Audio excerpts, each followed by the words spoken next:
What's up? Welcome in. Hoge and Jahns with you once again. 7 practices in the books. 2 with pads. Real football. Sorry. Hey, I'm excited. I'm jumping in. I'm cutting you off. Want me to do the intro? No, it's all. No, I don't want you to do it. I'll do it. Are you excited? Speaking of that, are you excited for a football game tonight? I am. Although, did you see You're the not Savannah? watch it. I am. I always watch like the first 5 minutes, and then I realize I don't know anybody's name, and I leave. And I mean that respectfully, because it's gonna be Zach Wilson versus Kellen Mond. Because if we're all okay, I know some of those names, but if we're all being honest with ourselves, we don't know everybody on that field come the second quarter. Oh, no chance. Even football executives will tell you the same, unless you work for those teams. Yeah, you may know a few of those guys, but the quarterbacks tonight are actually interesting though, because once Kellen Mond plays, then after that, I think Dorian Thompson-Robinson, the rookie out of UCLA, will take over for the Browns. So, anyway, we're not here to do a Hall of Fame game preview. The Savannah Bananas are on ESPN tonight. Oh, is that what you were trying to say? Yeah. Wow. Good job by them. I want to get to know those business people. Yes. They have turned nothing into something very quickly. Well, minor league baseball has always been full of gimmicks. Yeah. But this is just like fully embracing. Yeah, this is like Bill Veeck on steroids. Yes. And you know what? The kids love it. We're going to watch it tonight. Okay. Actually, that's a good idea. I'm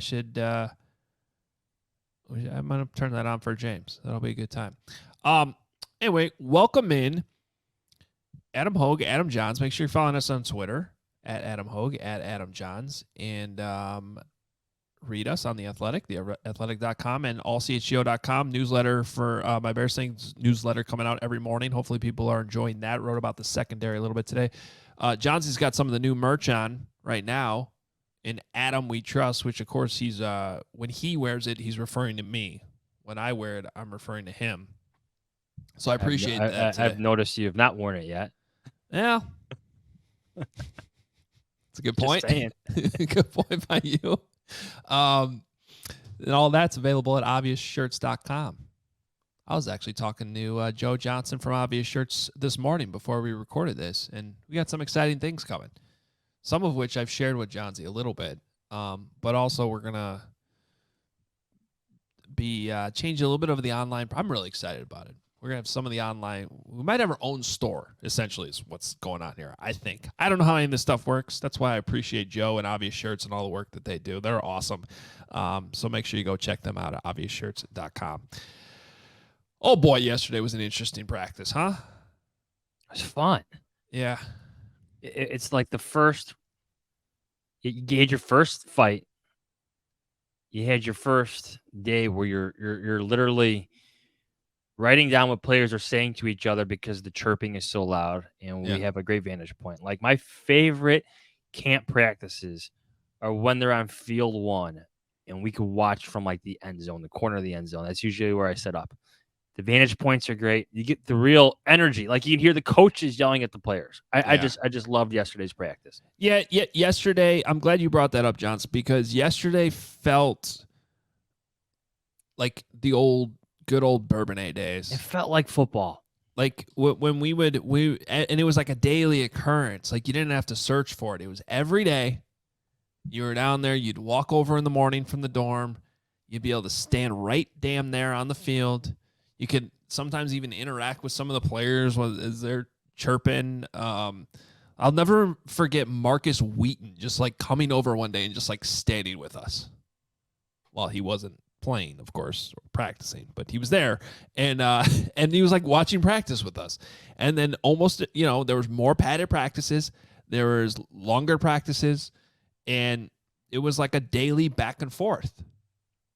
And it was fun, and you could see kind of the rivalries within the team. Like you always knew Martellus Bennett was going to be involved with something, and just hoping he wasn't tossing Kyle Fuller too far. But when that happened, we were standing right there in the end zone. Yeah. So it's a fun practice. Unfortunately for the Bears, it was the offense that struggled. Quickly, can I say one of my favorite training camp stories? Yes. This is Charles Tillman. Charles Tillman used to always take a knee away from the rest of his team just to cool off before he rejoined them. But usually he'd take a knee only within steps of us, right? And I think Bob Laguerre of the Daily Herald would share this best.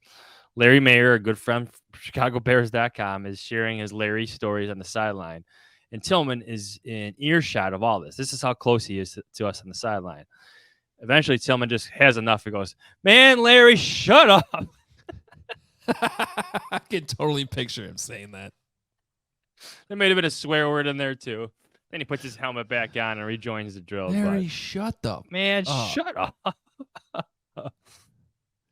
That's great. That's fantastic. That's a good story. Look, here is we're going to talk a little bit more about this too on the back end of the pod. We have Mike Sando coming up to talk about the quarterback tiers, which we're really excited about. But I did want to talk about this idea of energy here off the top of the pod, and it was very interesting to hear Justin Fields and Luke Getsy and Darnell Mooney all talk about this yesterday. Because, Johns, one of my first takeaways walking off that practice field, no, during practice, and maybe it's like a little bit of the coach in me that was annoyed by it, but as the defense is dominating and chirping and yapping and has all this energy, we're on the side of with the offense, and it's like a church.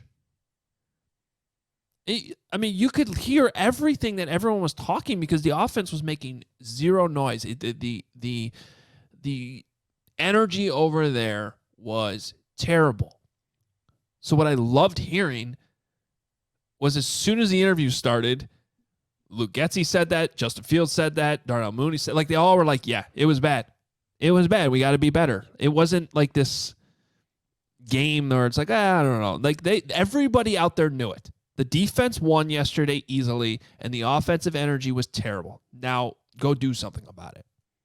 I think when that skirmish broke out with Velus Jones Jr., I didn't have the best view of it because I was in the back of the end zone. But I asked Kevin Fishbane, our good friend, the Fishman, I saw what pretty there? good. Yeah. Yeah. He just said he was getting bullied by the defensive backs. Yeah. I mean, how would you characterize it? Well, the way I viewed what happened was it was kind of what I would call a hospital ball, where in a game, he probably gets leveled.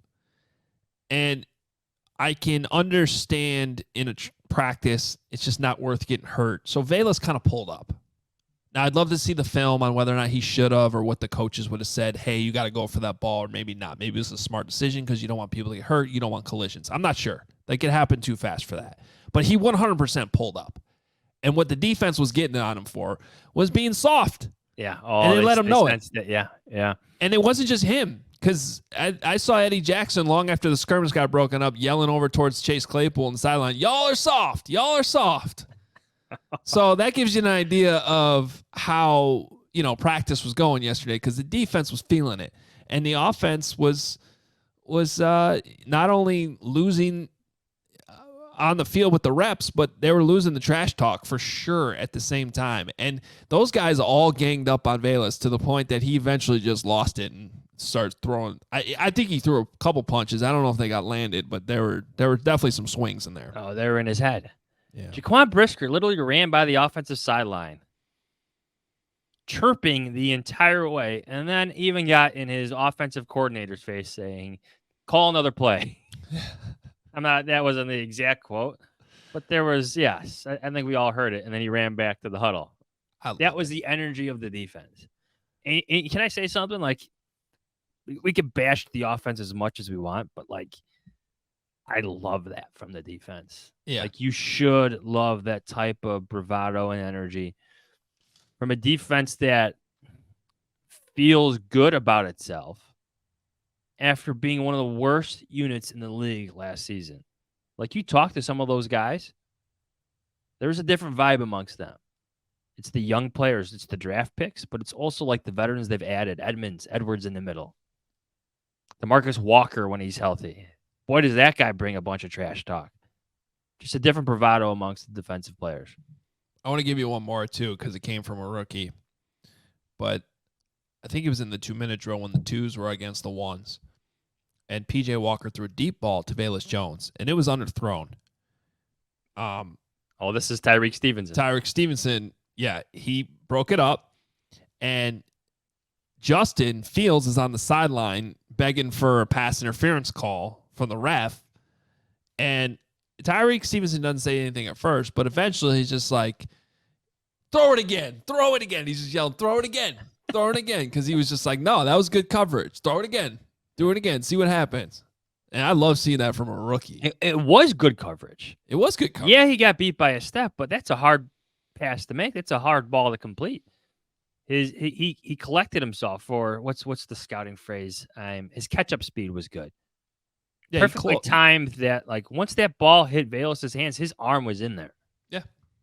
And those officials, I feel like they've called a lot of flags throughout the days that we've seen them out there. Mm-hmm. And they were both, one of them was right there, like 5 feet away. Nothing. He played through the hands, closed. It was probably a little underthrown. Closing Walker, speed. That's what I'm looking for. P.J. Walker was just not good yesterday.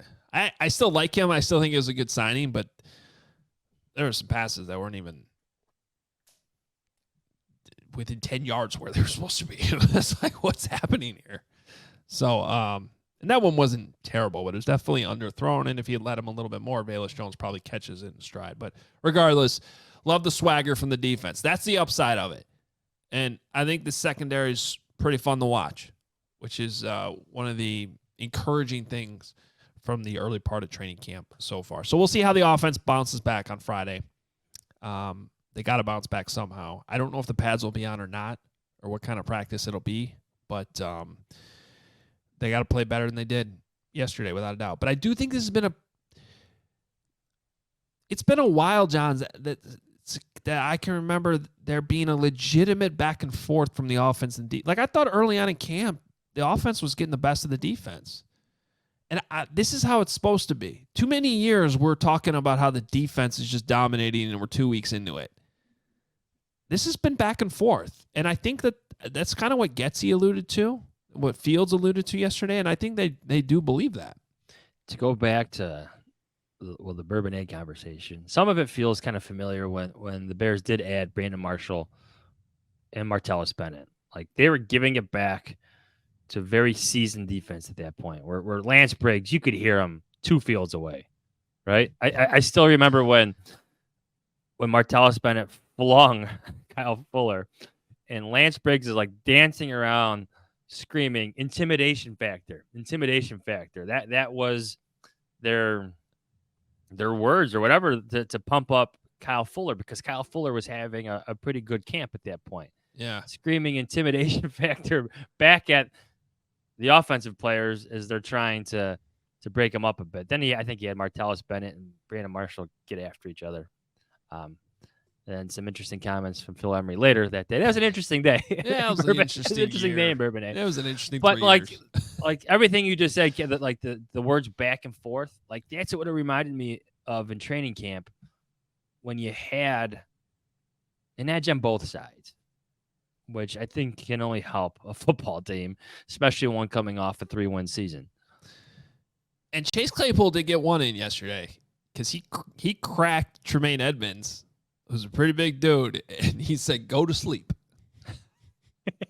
Yes. Go to sleep. So now, unfortunately, that was kind of like, and I don't know if it was the defense responding to that specifically, but that's kind of right when the defense took over. Yeah. So you know what? There were a couple plays earlier in practice, like on some run plays. Like Velus Jones Jr. had a great run at one play. I'm not going to give the specifics, or I'll get a text from somebody from the Bears. But like, good play, physical down the field blocks from the tight ends, and you could see it. Like, the offense asserted itself at some points in practice. The defense just responded with some aggression. Velus has not had a perfect camp, but I actually think he's having a pretty decent camp. I think he's helping. It's a good thing when we're talking about him. Yeah, we've been talking about it a lot. I think he's helping himself much better than last year. So, but whatever limited opportunities there are to return footballs in these preseason games will go a long way to helping that too. Hey, it can certainly be a pain to figure out what to wear depending on what event you're going to, or work, or you're just hanging out, and especially in the summer when it can be hot. Well, this is where Rhone comes in, because men's closets were due for a radical reinvention, and Rhone stepped up to the challenge. Rhone's commuter collection, you got to check this out. The most comfortable, breathable, and flexible set of products known to man, and here's why.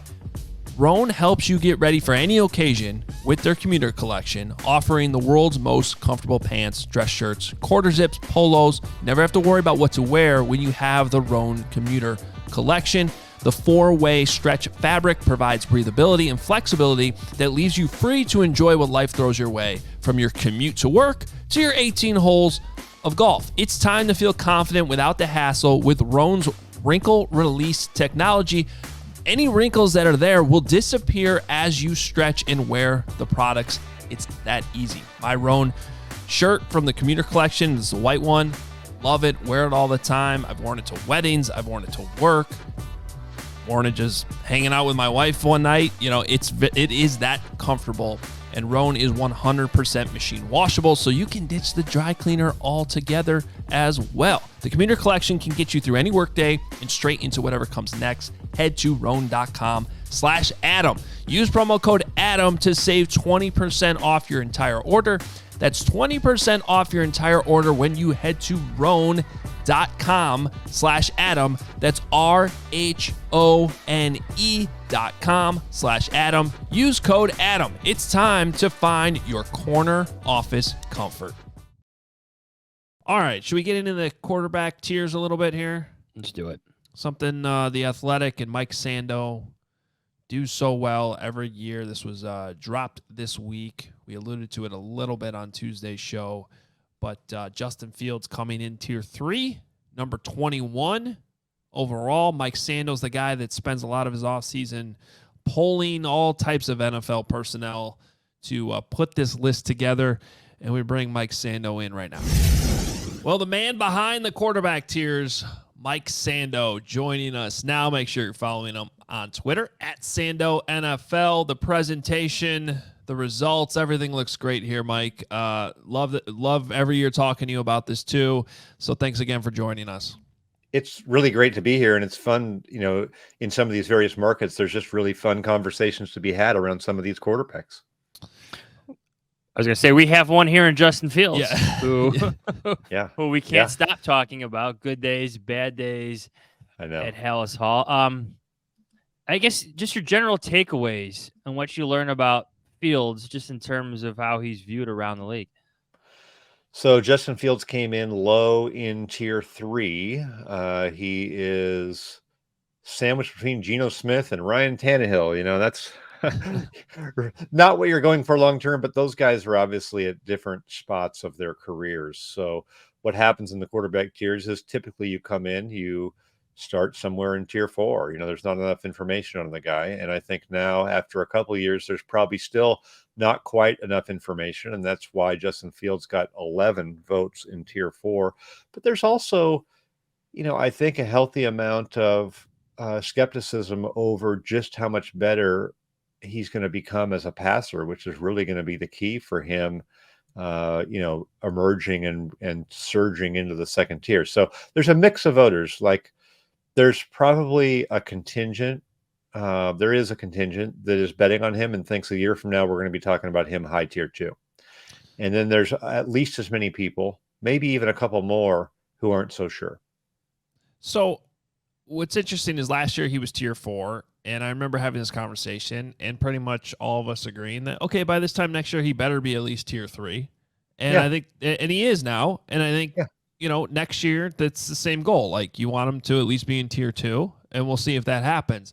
I think where, if any of the reaction here locally, Mike, to this has been like, well, wait a minute, come on.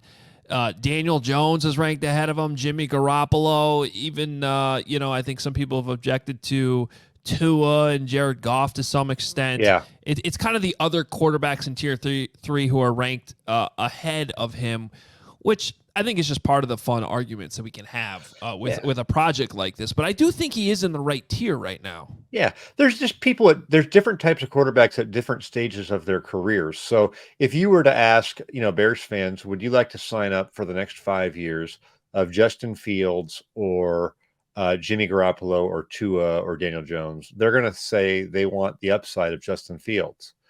If we have to go play one game and know what we're going to get in that game, you might be better off with one of those other guys because of the consistency that they have shown relative to what he has shown. I think that's where that is in the tier 3 realm. He's just kind of, we're betting on what he can become. That's where the excitement is. Sure, the running is amazing, but we know that's not enough to be, a consistently reliable quarterback in big games or when your team falls behind or all that type of stuff. You kind of highlighted maybe the Jalen Hurts effect, just in terms of how that's maybe changed the view of Justin Fields. I'm curious, can you expand on that? How did Hurts, his success last year with the Eagles and everything they did to build around them, maybe influence some opinion with Fields this year? Well, I think in Jalen Hurts and I think in Josh Allen, those are two players that came into the league with obvious physical gifts. They could really run. They're physical players, but there were big questions about their consistency and accuracy as a passer. And so what we have seen in Hurts's case was, hey, they changed the whole offense to become extremely run heavy. And then they sort of weaned Hurts off of the overly run dependent into developing him as a pocket passer. And he really took off in that realm. And I think Josh Allen probably started out in more of a passing offense and had his rough spots for a couple of years. And then he worked his way up slowly too. So I think there is some recent precedent for us to see a path for Justin Fields. Now, I actually ran that by one of my voters yesterday, a longtime offensive coach, and he said his but to that was that in his opinion, he thought that Fields or Hurts and Josh Allen, kind of on their worst day as passers early on, were better than what Fields is. And so that's, that is the concern. How much better can he get? Now, on my screen here in front of us, in anticipation of this, what I did is I went into our little True Media site with all the stats, and I pulled up the first 2 years of Justin Fields, Josh Allen, Jalen Hurts, and I threw in Lamar Jackson as well, just in the games they started. And it's kind of interesting for Josh Allen was about a 57% passer, and Justin Fields was 59.9. Hurts was 59. So we're all kind of in that, and Lamar was a little better. I'm going to put him off to the side because I think he really ascended more quickly. But these guys were all sub 60% passers in their first 2 years. They were all right around 7 yards per attempt. They all kind of had, their passer ratings were between 78 and 84 or 85, right? They were all kind of bunched like that. So, to me, that gives some hope that there's a path forward for Fields to improve as a passer too. And maybe we see that this year now that they've, obviously invested in some weaponry for him. He had unlike Hurts, he has had a terrible supporting cast. And I would say Buffalo did a better job early on too in the building of their team than Chicago has over the past 3 years where they've been, in transition and now kind of a reset with new people. Mike, I'm fascinated with the panel here of voters, and it's 10 head coaches, 15 coordinators, 10 executives, 4 quarterback coaches, and 3 involved in coaching analytics. And 8 GMs, 8 general managers. 8 general managers. I just wonder if you can give us, because obviously it's still anonymous, but if you can give us any idea, is Fields viewed differently through the prism of a GM compared to when we saw Mike McDaniel on the field last year, literally on camera, being asking Justin Fields to stop running because he was driving him crazy, and it was a hilarious moment in the course of the season. But I just feel like he's getting, and can I ask you this too? Are some of the coordinators, some of the 15 coordinators, are some of those defensive coordinators too? Just name these guys for Adam, will you? No, I'm not. No. I love this. I love this part of it. So I do have this, because when I keep track of the ballots, I I group them by, like the first 8 are the GMs or whatever, right? Cause I like to look at them that way too. So I'm just looking here. Let's first go to his overall breakdown is 5 votes in tier 2, 34 in tier 3, and 11 in tier 4. So almost a huge amount of the votes are in tier 3. Right. So we say, okay, who's giving him 2s, right? Who's most optimistic? Let's look at that. That's what I want to know. So we got a couple of head coaches. Got a couple of them there. We got a non-GM, 2 non-GM. The other 3 came from personnel people, executives that are not GMs. Okay. So I said 2 head coaches and 3 people that are high-ranking personnel but not GMs. Okay, would be the highest on him. So those are the 5. Those are the 5 tier 2 votes. 2s. And then I said there was 11 tier 4s, so 3 of those came from GMs, 2 of those from head coaches. Looks like 2 of those from coordinators, I think, that were on offense as I look at this. And they're all from teams that passed on Justin Fields. No, I'm just kidding. No. And then a couple are from those high-ranking executives, that aren't GMs, and one of them's another assistant coach, and one of them was kind of one of the other coaches. So I'm not seeing like a huge, pattern of that. I do think the voting always is and does tell us about the voters though too. I've always felt like, I don't know that this is the case on Justin Fields because he got so many 3s. It's hard to parse these out, but I've always felt like people that are offensive coordinators or quarterback coaches have their sort of favorite flavors of ice cream, right?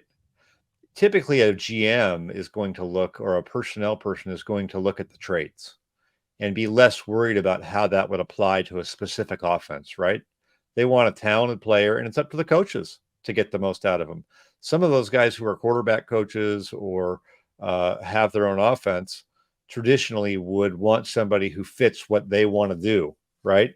Now, I think the league's also evolving away from that because we're seeing Philadelphia change it up for Jalen Hurts. We saw Chicago change it up for Justin Fields. That's kind of the new reality in the league, and I think it's improving the chances for quarterbacks to make it because if you as a coach just stick with your system and don't adapt it for your quarterback, you're going to be called out for it, and you're possibly going to be fired. You're not going to be successful.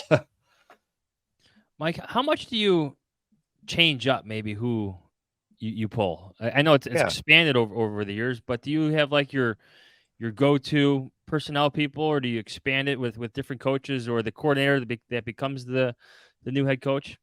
Yeah, so my network is much bigger than 50 people, so it's definitely not the same. I'm sure there's a handful of people that have done it every year. I bet there's 5 people, or something that I just, hey, yeah, we doing this again, that are in there. But I think there's a good turnover from year to year, just out of necessity because of the schedules of everybody. It would be hard to get like the same people every time. So there's turnover, so there's 8 GMs this year. That's just how many I got. Maybe if things would have fallen differently, I would have gotten 12. It's just the way that it came out based on who's in the office, who I can get a hold of, who I visited, those sorts of things. So I think there's a good, healthy amount of turnover for sure. Some people that are in it this year might have been in it 3 years ago, but not the last 2 years, right? They circle back, or you meet somebody. I meet a lot of new people at the combine or other places, and hey, yeah, I'll call you. You want to be in it? Great. And then 2 out of 3 of those people you get a hold of. The other one, you just, our schedules didn't line up or whatever. So there's a good mix. It's definitely not the same group. I like to mix it up. I like to have different groups represented in it. Off of Fields, I'm fascinated too by the sort of the dividing line between tier 1 and tier 2 this year, because there are 5 quarterbacks in that top tier, including Aaron Rodgers, by the way, which kind of surprised me for some reason. Maybe it shouldn't, but he's still up there at number 4. Meanwhile, Jalen Hurts coming off the great season he had last year, and maybe it's just because it was just essentially 1 year at this point. He's still down in tier 2, number 6 overall, and the overwhelming amount of votes for him came in tier 2. Give us an idea of just where that split came, and does it feel, because I know this is just how the votes come out. To you, does it seem like there's too many quarterbacks in that top tier? No, because I remember the end of Rodgers' run with Mike McCarthy when that offense was faltering, and people were starting to whisper about Aaron Rodgers and is he slipping? The production hasn't been the same. A lot of that was statistically based, and the voters in this almost still were unanimously tier oneing him. And then he came back and had 2 MVPs that kind of validated that. This year, I thought more people would. He got 20 votes in tier 2. Before this, in his 9 previous years in the poll, he had 7 votes in tier 2 and 401 in tier 1. So this is a big shift. I do think it shows that when somebody is established at a certain level, they will move, but they're not going to just plummet or rise way, way up in 1 year. Now, Jalen Hurts has risen up quickly. He was, a couple years ago, he was 30th, then he was 20th, now he's 6th. And we have seen other quarterbacks make that big push up to the top of tier 2. And Josh Allen 1 year was kind of hovering there at tier 2 after he had maybe a tier 1 season. Lamar Jackson got to the top of tier 2 after his MVP year. And at that point, what happens is some people will put him into tier 1 already. And others will say, hey, you could make a case tier 1 right now, but I want to see him do it another year. This is a pretty exalted club to get into, and let's see him do it. And I think in Jalen Hurts' case, for sure, a great situation. I mean, awesome offensive line. They have really good wide receivers. They got a lot of credit for their scheme on offense, what they did. They had a top defense. They weren't, while he was driving a lot of the success on the offense, it wasn't like they were in back and forth shootouts where he's having to carry it in the fourth quarter. And we really got to see him in a ton of 2-minute situations, pure passing situations, to just absolutely firmly put him in there. So I think Hurts is right where he should be, top of tier 2. Come back next year. If he's in tier 1, good for him. He's earned it. I feel like in years past, tier 4 has been larger. Is it not? Are there just more middle of the pack quarterbacks nowadays? Yeah. So I thought one of the refreshing things about this year, and I'm going to pull up here the 2022 quarterback tiers, we really said goodbye to Mitch Trubisky and Sam Darnold and Marcus Mariota and Zach Wilson and Davis Mills and Jameis Winston, Carson Wentz. There was just kind of a lot of guys who were, their careers had sort of crested.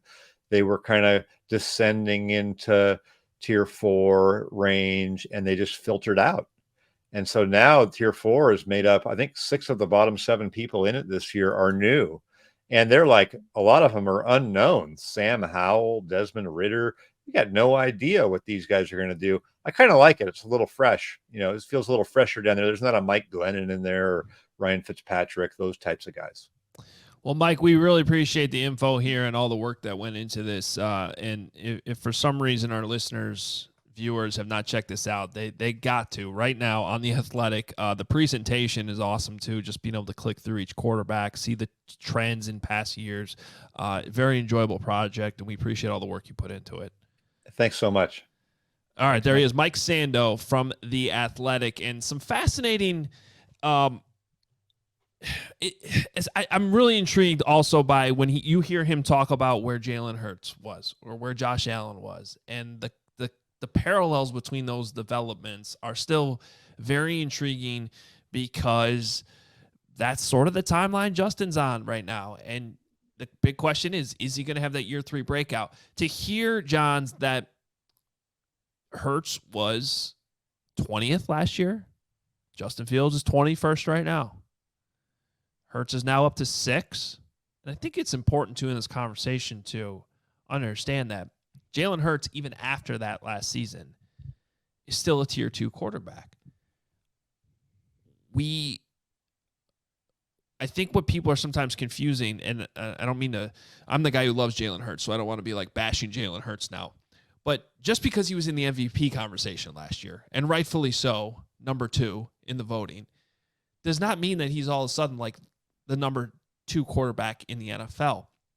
So when you or me or any of us say, can Justin Fields make the Jalen Hurts jump? People, I think, immediately go to MVP. Well, not necessarily. Just a player who went from bottom tier 3 to top of tier 2. That's the question. Justin Fields should be in tier 2 next year if he makes the jump that we all expect that he possibly could make this season. I think the Bears would take the top 5 of tier 2 because now you're talking about a top 10 quarterback. Like, do you know how hard that is? We've not experienced that level of quarterback play in Chicago since ever. Yeah. I mean, in all seriousness, especially since this has become a quarterback-driven league, right? Jay Cutler, middle-tier guy, his entire career for the Bears. Trubisky, lower than that. You just heard Mike reference him. But just to go to, forget 6th, I'll take 9th or 10th. Yeah. Even 11th. That means more wins for the Bears, more success for Fields. A lot of good things have happened for the Bears if that jump occurs. But let me bring up something here where I think there is a huge difference between the top of tier 2 and the bottom of tier 2. And it has to do with money. It has to do with contract extensions. So right now, top of tier 2, we're talking about Jalen Hurts. We're talking about Lamar Jackson. We're talking about Trevor Lawrence. Those are the top 3 guys. Those are all guys right now that either have been paid or will be paid. They're not going anywhere on their respective teams. You go to the next 3 guys on tier 2, and we're talking Dak Prescott, who isn't necessarily going anywhere, but certainly there's starting to be some chatter in Dallas about, are they ever going to win a Super Bowl with Dak? Should they be looking towards the future eventually? Matthew Stafford, Deshaun Watson, who did get paid, but who the hell knows if that's really going to work out? And then your guy, Kirk Cousins, to wrap up tier 2, who's probably on his last year in Minnesota before they look to move on. As soon as you get in the top of tier 3, we're talking Kyler Murray, Derek Carr, Jared Goff, Russell Wilson, all these guys that... More question marks. Well, it's... For various reasons. We quickly shifted from guys who are no doubt the future of their franchises to a bunch of players in there that's like, did they make a mistake paying them? Or are they being paid too much money? Where the Bears need to be, ideally, at the end of 2023, is Justin's our guy. We're going to extend him. We're moving. There's no question about it. You don't want to be in the Daniel Jones situation. Who got paid. Who they pay him, and the whole world's like, well, that was dumb. Well, I think that's just another example of just how scarce quarterbacks, good ones are, right? They're hard to find. We know that well in Chicago. Like, Prescott got paid. Stafford got paid. Stafford got a Super Bowl. So, like, mission accomplished for him in L.A., in all honesty. Got a Super Bowl. It's Matthew Stafford. Like, Kirk Cousins got the first fully guaranteed contract of anybody in the NFL. Got a couple of them. Yeah. And I think Cousins is still an example at 34, 35 years old, again, of how hard it is to get that position right. Is he a top 10 quarterback? No, but he's flirting with it and has 10, 11, 12. He's 12 on this list. They're hard to find. I think it would just be a positive if Fields can be part of that conversation. Right now, he's not. Could he be? We'll have to see. But just in terms of the Josh Allen, Jalen Hurts timeline, it's the receiver. It's DJ Moore added to the conversation now because you saw that happen with A.J. Brown in Philly, Stephon Diggs in Buffalo. That next step for those quarterbacks came when they got a number 1 wideout. The Bears have that now. We'll see what comes to fruition.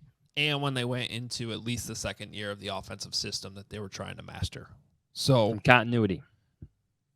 I maintain that, yes, Jalen Hurts might be the best example or highest reaching example, if that makes sense.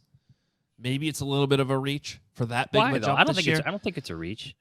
But I guess that's what I'm saying, Johns, is I think it's fair. I think you look at the parallels, you look at even their style of play to some extent, and Fields is obviously bigger, but there's a lot there that makes sense, especially when you look at how Hurts and that offense shifted in the middle of his second season to accommodate him better.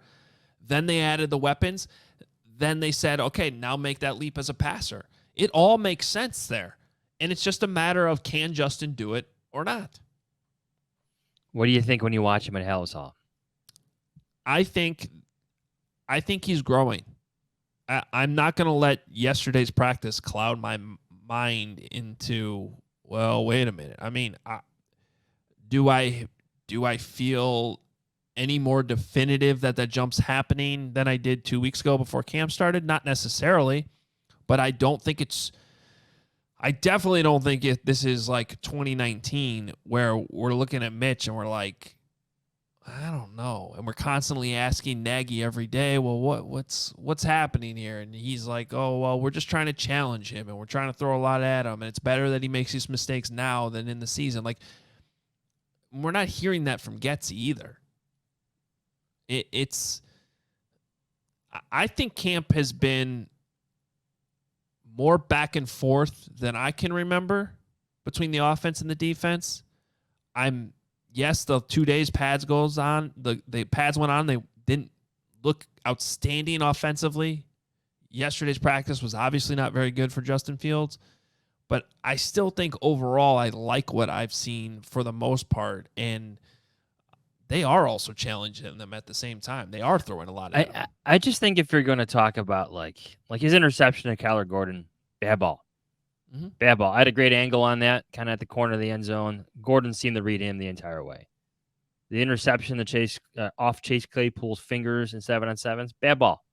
Little late, little high. Easy interception for Jaquan Brisker. Easy. Bad plays. But then, at the same time, if we're going to mention that, then mention his success in the, I want to say it was an end of half, 10-10 situation, 10-10 ball game, where there's 150 left on the clock, 2 timeouts, and he's starting on their own 25. Yeah, you want the touchdown, but as Matt Eberflus would say, but we'll take the field goal. They got the field goal. He moved the ball in that situation, showed a great connection with Chase Claypool again, and 3 consecutive passes in a row to Cole Kmet when DJ Moore was covered. Like, that's a positive, especially with 2 backups playing in your offensive line. Like, yeah, I take that too. You know, like, take the positives with the failures. I don't think you could like separate or highlight one past the other. You really can't, because at this point, I do think I agree with you. There's been more back and forth, and who knows? Maybe the Bears' defense is really that good. That secondary is talented, man. They're raising a lot of problems for a lot of good players on that Bears offense. That's what I'm talking about your starters. Yeah, that's what I wrote about my newsletter this morning. For CHGO diehards, I that's one of my biggest conclusions of the first 7 practices we've seen. That secondary is pretty damn good. They're underrated. The whole back 7, those linebackers are good too. Yep, and I do think there's some truth to the idea that this talented secondary that's showing some instincts, jumping on some balls, and by the way, they're also, I think, figuring out this offense a little bit in recent days. I think that's also part of the equation. But when you hear Getsy say that the windows are smaller because Tremaine Edmonds is covering that much ground, well, ideally, you get to the regular season, the practicing against that every day will hopefully help Justin, and hopefully some of those windows look just a touch bigger, and maybe that'll help him. It should. You know, we were joking about that quote, like iron sharpens iron. We finally got it over the past couple of days. Yeah. Like, it finally came out, because you know it does. At least, like, I want to trust my own instincts on this. This is like my 12th training camp or something like that.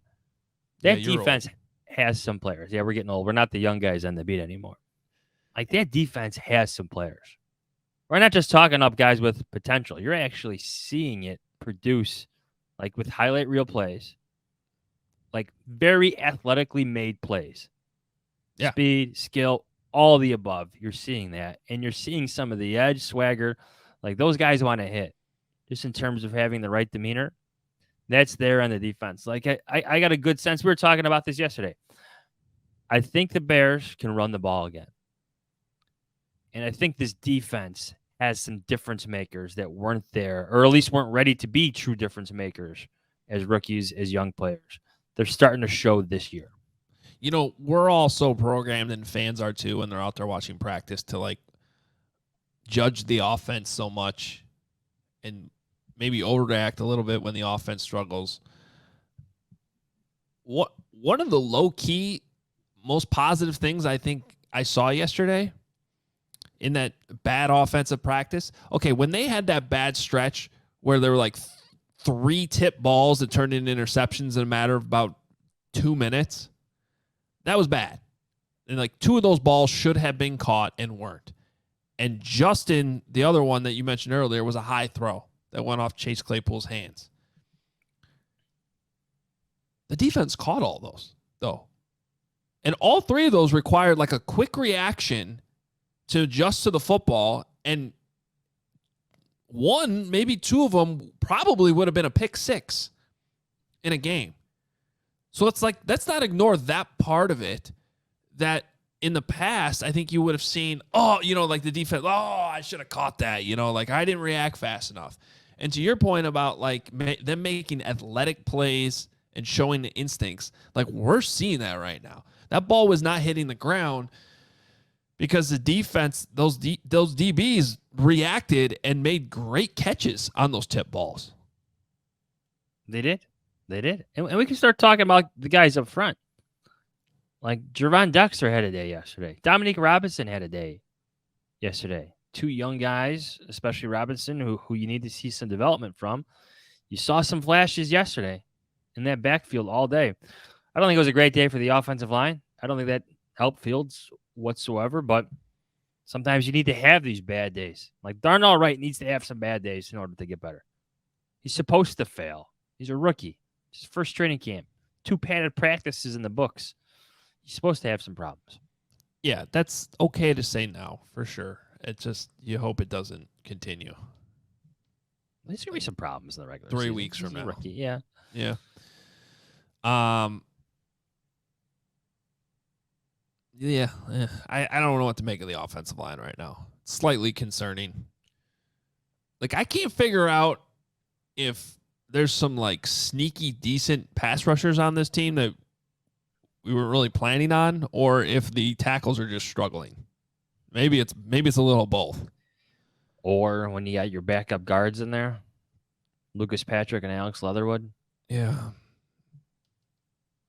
This Tevin Jenkins thing, that's They came on a run play. So if you're just catching up, he left practice yesterday with the training staff, walked off, didn't seem comfortable whatsoever. This is a day after talking about how he's been working extensively on his back, strengthening it. Not good. We won't bring up who was asking the specific questions on that. Carm. No. Was it you? Was it you and Carm? Or was it you and Carm? Yeah, I mean, I jinxed it, obviously. That's what I'm being accused of. That's how this works. So, But I'm we a called bad that guy. in the last podcast. Yeah. Probably not. I wish I had that much power. But definitely do not. Like the curse. Yeah. If I could just start cursing people. You're that guy at the casino called the cooler where there's a hot table and you're the bad luck guy that the casino sends up to the table to cool things off. That's you, the cooler? The cooler. Yeah. Sounds like a fun job. You're making money and you're all bad luck. Is that a real thing? Yes. Come on, that doesn't make a difference. Yes. I guess I'm just not very superstitious. Yes. I don't know. Talking. Casino cooler definition. A cooler is a casino employee who is sent to tables to stop winning streaks. The theory is that the presence of the cooler in of itself will in turn give bad luck to the rest of the table. Great. So now I'm the cooler. Now you're the cooler. Okay. Things are going great. Just a couple guys out. Adam Hoge starts talking about injuries. I did. I was like, hey, it's great that they're not getting hurt. And we haven't seen Nate Davis since. Nate Davis was like, I heard that. I heard what the cooler said. I'm just going to disappear for 2 days. I'm out. Tevin's like, my back's hurting again. Yeah. The sand god just like, I'm out of here. Yeah, it's true. Anything else from the two padded practices, Cooler? No. I think I'm like I said earlier, I'm excited to see how the offense bounces back. I think it'll be a fun weekend of practices.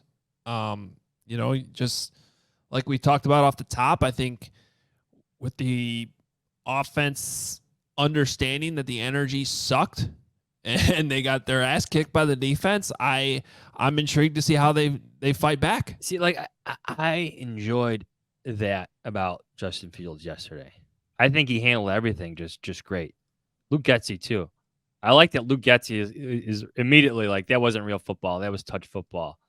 Knowing, or not perhaps knowing, but believing that his guys were going to run through some of those tackles. Yeah.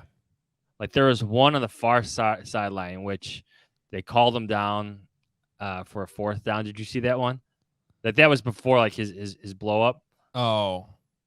Where I think in a real game situation, the running back, I think it was Herbert, fights for that extra yardage and gains that first down. But in this case, like the first butt slap he got, he was down. I wonder if that's why in the 2-minute drill, I thought there was one that they were generous in giving them the first down. And I wonder if that was an adjustment to that. Because, it's hard to, look, we make fun of the chain gang in the in actual football games when they're tackling. And, like, how is that accurate at all? Imagine if they're playing touch football and you got to, like, yep, you're down there. But you're down. Yes. Are you really? Because he's probably at least falling forward if he's being tackled. So who knows? I did like that sacks were called though. Yeah. That's another thing that's hard to call though with Justin. Well, because when Gervon Dexter's like literally on top of him. I think actually it was on PJ Walker at that point. It's amazing that his sack percentage last year was like 14 point whatever, and it's like, how many did he get out of too? Yeah, I mean, they got to be better up front. So you don't like to see these injuries right now. Well, I'm excited to see how the offense bounces back in Friday's practice. But look, yesterday there was a lot to talk about. It was interesting. So I'm glad we were able to get back together today and discuss it all and talk to Mike Sando about the quarterback tiers and just sort of more of the big picture with Justin Fields. We said it last year. Had to be in tier 3 this year. He is. Maybe you wish he was a little bit higher. That's fair. But just get to tier 2 next year, and you're moving in the right direction with the quarterback's career. So make sure you go check that out, theathletic.com/Hoge and Jahns. You can click through it, read about all the quarterbacks, and see their trends, how they've gone from year to year. It's pretty interesting stuff, so go and check it out. You can follow us at Adam Hoge, at Adam Jahns. Any final thoughts there, my friend? No. You going to Family Fest? No. Same. Mike Rain? No. Double no. Can we not have Family Fest in the same day as Lollapalooza? They always do that. Well, they don't always. Well, they did always do it, but then last year was actually a weekday, which I really enjoyed. But obviously attendance was probably lower. It was like a Tuesday or something at 10 o'clock. Like, How about practice under the lights? I don't know. It's a cool thing they do, but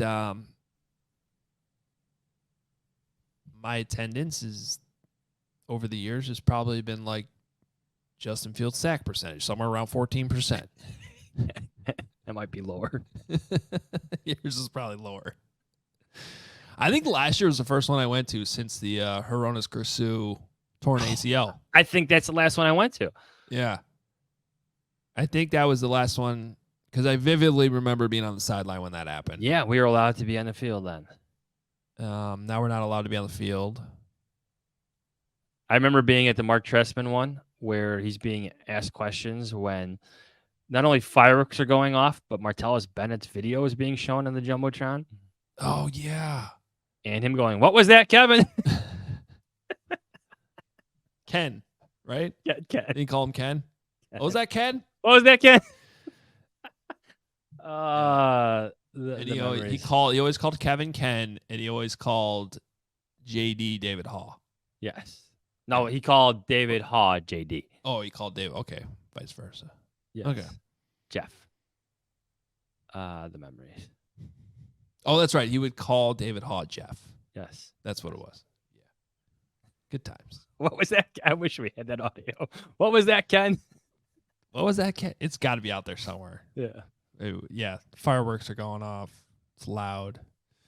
Oh, man. Those were the days. And very scarily, almost 10 years ago at this point, which I don't want to think about. Time flies. All right, we're out of here. We'll be back next week. Should be a fun weekend of practices. We'll reconvene probably on Tuesday morning. Break it all down for you. See where things are at that point. And, in the meantime, read Johnsy and the Athletic. You can find me at allchgo.com. Newsletter still coming out daily for CHGO diehards. Appreciate all the feedback on that. And we'll talk to you next week. See ya.